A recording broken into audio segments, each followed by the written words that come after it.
Macmillan Audio presents By Nightfall by Michael Cunningham. Read for you by Hugh Dancy.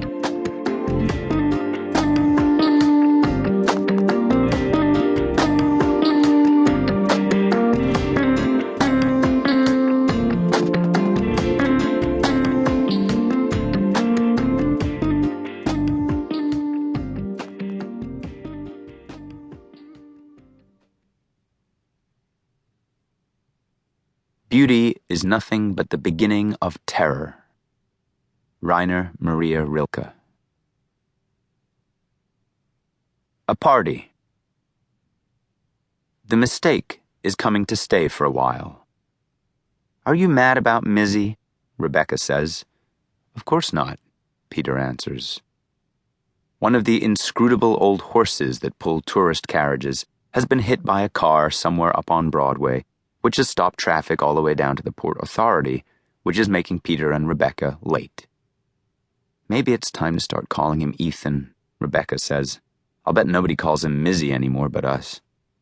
Mizzy is short for the mistake. Outside the cab, pigeons clatter up across the blinking blue of a Sony sign. An elderly, bearded man in a soiled, full-length down coat, grand in his way, stately, plump Buck Mulligan, pushes a grocery cart full of various somethings in various trash bags, going faster than any of the cars. Inside the cab, the air is full of drowsily potent air freshener, vaguely floral, but not really suggestive of anything beyond a chemical compound that must be called sweet. Did he tell you how long he wants to stay? Peter asks. I'm not sure. Her eyes go soft. Worrying overmuch about Mizzy, Ethan, is a habit she can't break. Peter doesn't pursue it. Who wants to go to a party in mid-argument?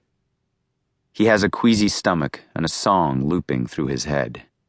I'm sailing away, set an open course for the Virgin Sea. Where would that have come from? He hasn't listened to Styx since he was in college. We should set a limit, he says. She sighs, settles her hand lightly on his knee, looks out the window at 8th Avenue, up which they are now not moving at all. Rebecca is a strong-featured woman who is often referred to as beautiful, but never as pretty. She may or may not notice these small gestures of hers by which she consoles Peter for his own stinginess. A gathering of angels appeared above my head. Peter turns to look out his own window. The cars in the lane beside theirs are inching forward. A slightly battered blue Toyota-ish something creeps abreast, full of young men, raucous 20-something boys blaring music loudly enough that Peter feels the thump-thump of it enter the cab's frame as they approach. There are 7 of them crammed into the car, all inaudibly shouting or singing, brawny boys tarted up for Friday night, hair gelled into tines, flickers of silver studs or chains here and there as they roughhouse and bitch-slap. The traffic in their lane picks up speed, and as they pull ahead, Peter thinks he sees, that one of the 4 clamoring in the back seat, is actually an old man wearing what must be a spiky black wig, shouting and shoving right along with the others, but thin-lipped and hollow-cheeked. He noodles the head of the boy stuffed in next to him, shouts into the boy's ear, flashing nuclear veneers, and then they're gone, moving with traffic. A moment later, the nimbus of sound they make has been pulled along with them. Now it's the brown bulk of a delivery truck that offers in burnished gold the wing-footed god of FTD. Flowers. Someone is getting flowers. Peter turns back to Rebecca.